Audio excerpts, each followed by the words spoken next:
Hello my friends and welcome back to my channel. This is Tommy the Tarot Reader and I am now doing a reading for Aries for May.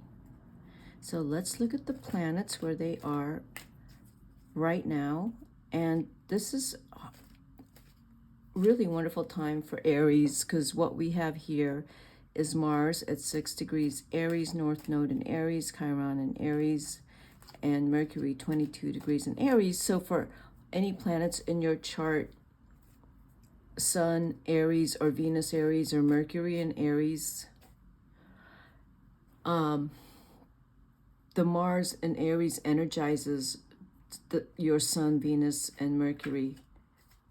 And if you have Mars in Aries too, it energizes that, where you're just much more focused and more confident in love and more confident in communication. And Jupiter's in Taurus. Okay, so it also, you're just, you're going for what you want. You know what you want. And it could appear impulsive and fiery and blustery, but if you're an Aries with, I wouldn't describe Aries as blustery. I would describe Aries as the kind of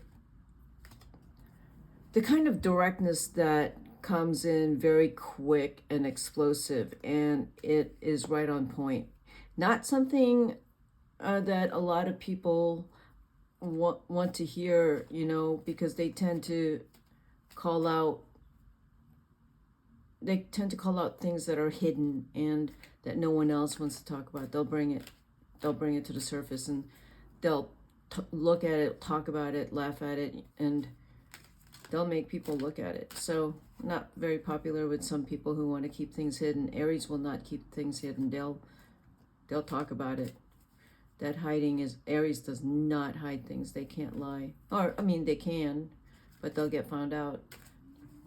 If you have any Taurus planets, like if you have any Venus or a Mercury Taurus, we've got these Taurus planets here with Venus, Sun, Uranus, and Jupiter. Or if you have any earth signs in your chart, it trines these Taurus planets.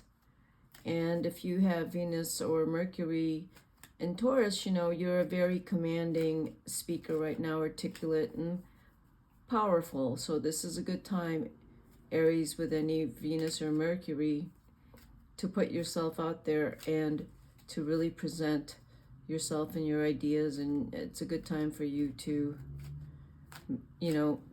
sell your proposals, ideas, sketches, projects, plans, teaching, trying to go for a teaching career, talks. If you are trying to get approval for a project or research or something like that, this is a really good time too.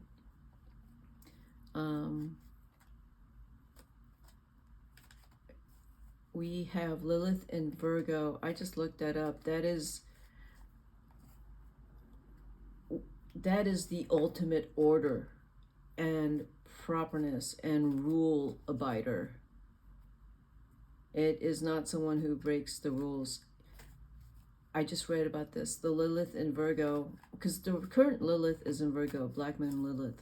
It's someone that got punished by their parents if they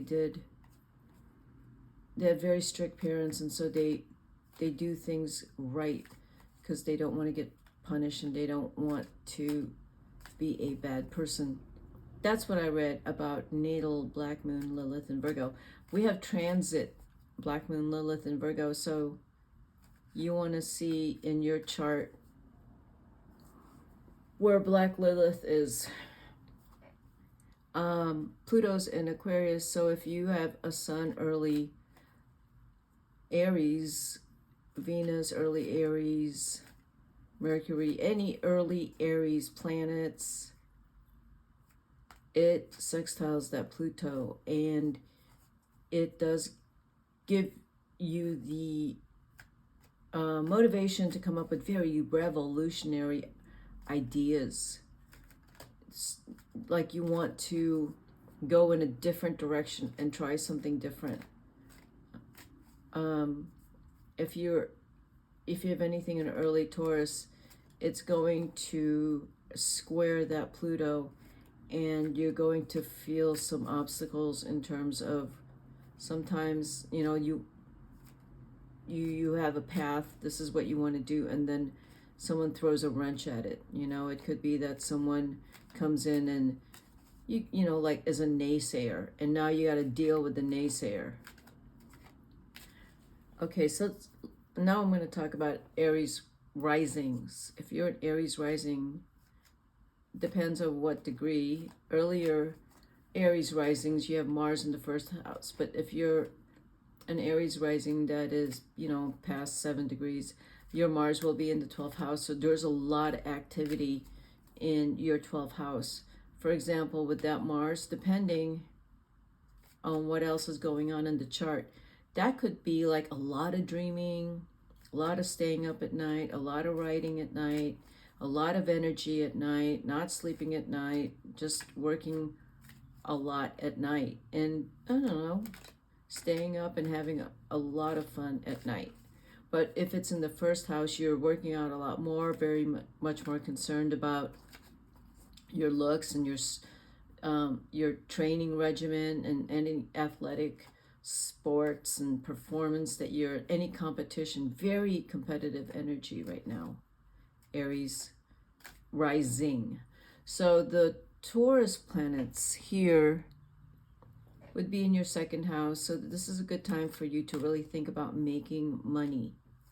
And some of you are probably doing that, depending on where the rest of your planets are. But this is a good time to really look at getting rid of things with that Uranus in the second house. It could be moving into your third house. Jupiter could be second or third house. If Jupiter is in the third house, you do have a lot to say right now, Aries. You're talking more than usual. You are probably writing more than usual, socializing more than usual. It's a very fun time for you. And Uranus in the second house is, like I said, getting rid of things, maybe finding ways to make more money, unique ways, creative ways. Okay, Venus in the second house, you might start buying things that are really beautiful. Like if you might run out and buy a gorgeous car. You might also start to think about how you look. So you're gonna dress a little bit more. You're gonna dress up a little bit more, so you're conscious about how you look. What do we have here? We have South Node in the 7th house. So really working on making sure your relationships are going well, meaning you are going to need to be more diplomatic than usual. Not quite that, not an Aries trait. Let's see what else. We have Pluto, the 10th or 11th house. If it's in the 11th house, you could be attracting Aquarians and all types of, you know, unique kinds of people that have revolutionary ideas, and people who like to talk about things some people don't talk about, you know, like aliens and conspiracies and, you know, just a lot of offbeat topics that is actually very interesting, like you know, how to make the world a better place, how to save the world, the environment, looking at how psychedelics are very beneficial for you, and just your mind is really just taking off this May. Saturn is in the 12th house. You're doing a lot of work in private and working very hard. So there might be some things that you have going on that you're not telling anyone, and very serious things that you are working on, and it's a positive thing. Okay, it's very positive. Whatever it is that you are doing, and trying to look at Saturn's the planet of discipline and order and rules and just doing the right thing. So it's in the 12th house, and there's things that you're looking at in your life. Oh, what's going on here? 9 of Cups is reversed. The Hermit, 7 of Cups. The Hermit is your 12th house Saturn.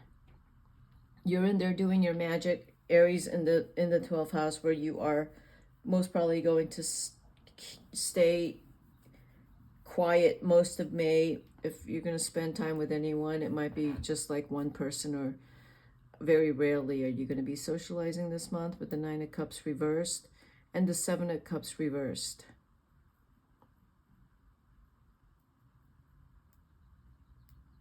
The 9 of Cups reversed towards the Hermit.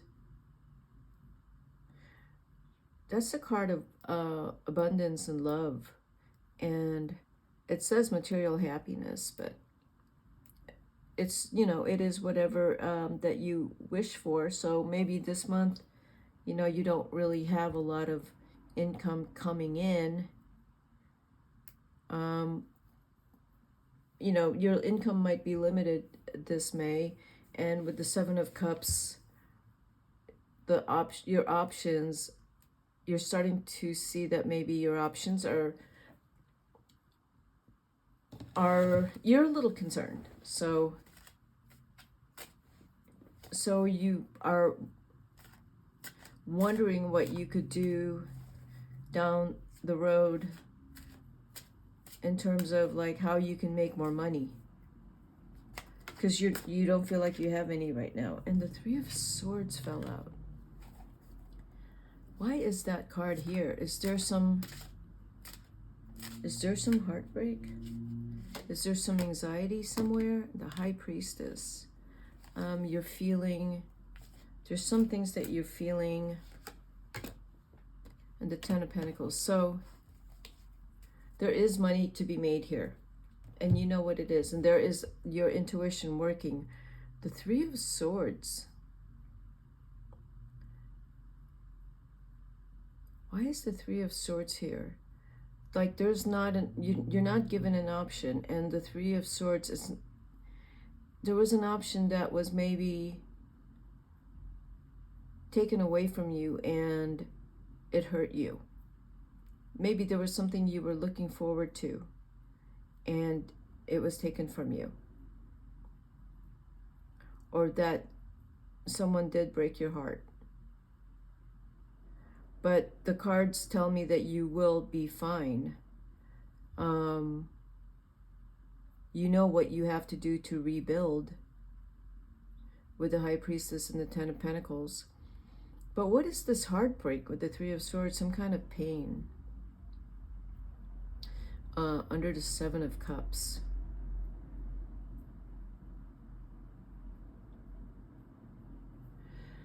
Let me pull out some more cards. The 3 of Swords.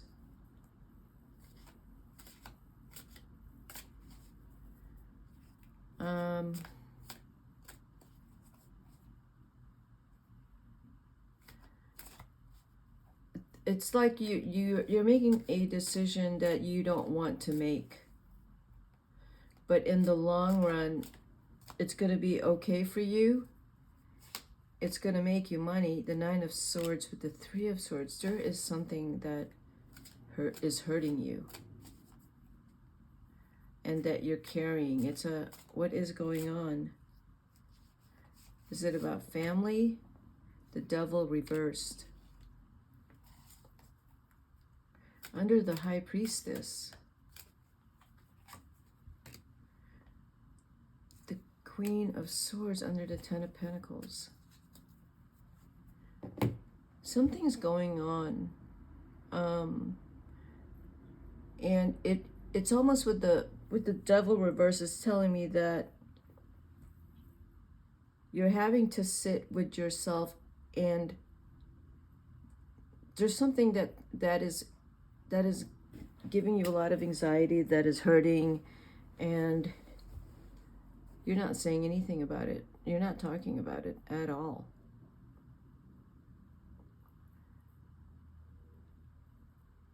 So it's this May. I wonder what is bothering you so much, Aries. You have the Nine of Cups, the Nine of Cups reversed. There's something that you're not talking about, but you're hurting. Is there some kind of struggle that you're feeling in your life? Do you feel that you haven't made the right decisions? Do you feel like your life could be better? I don't know. I feel like your mind sometimes goes to these dark places. It can go very high or very low. It's this could also be self-doubt, that you don't know if you're making the right decisions. There's some, I don't know if this is a health problem, a work issue where maybe you got fired or laid off and you don't have any money. But it's hard to try to get motivated again and to pull yourself out from the underworld where you are experiencing the anxiety. And to me, the Hermit and the Mountain are connected, as well as the underworld. To me is the Devil reversed, though, but I know the Devil is reversed. And the Seven of Cups reversed with the Three of Swords, the Nine of Swords, and the Queen of Swords reversed. There is quiet suffering going on here. There's something that doesn't feel good. Does not feel good. Let me pull a card here, and I'm going to ask the question that, how is this going to resolve whatever this is? And of course, this is for some of you, not all of you, of course. Generosity. Well, giving. It's the number 5. Number 5 is the number of variety and spontaneity and taking risks. The generosity card is here, and I would say with that is not to worry about your money and to spend more money, and then you have resistance. After I just said that. It's a Taurus card. So there is something in you that is resisting a change. And the generosity card is saying, why is the generosity card here?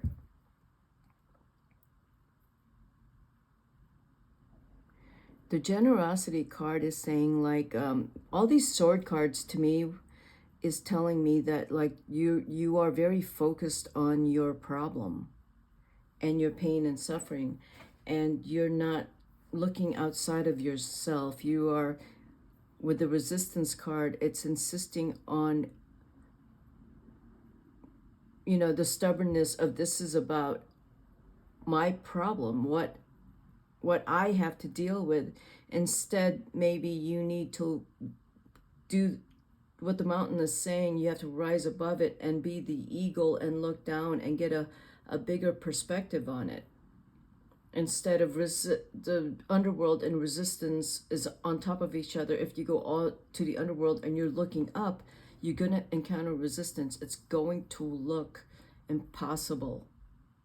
But if you are on top of the mountain with the generosity card and looking down, you are going to see options. You're going to see the magnitude of goodness possibly in your life. Or with the Three of Swords, if this pain is so deep, you are going to be in the underworld with resistance for a little bit. This is in May. So you're going to be up and down. You're going to be hopeful one day and feeling good, and then back down wherever the underworld is for you because of this problem that you're having a really hard time with, and May is feeling insurmountable or something. or that you can't get going, you can't get motivated, and you're feeling bad about yourself. Or there's some kind of problems, family problems, friendship problems. Maybe there's been some falling out. Maybe there's been some separation. Yeah, this was a hard reading. I'm an Aries, so I know what this reading means for me. But you know, the problem is there, but you still have to get up and live your life. But really focusing on what your goals are every day. What are your goals? What are your dreams? What are you working on? What is your purpose? If you know your purpose. Maybe you don't know your purpose. Maybe you're realizing that you're feeling kind of lost right now. Okay, that is the reading I have for you, Aries. If this resonates, hit the like button, and I will see you at my next reading. Bye-bye.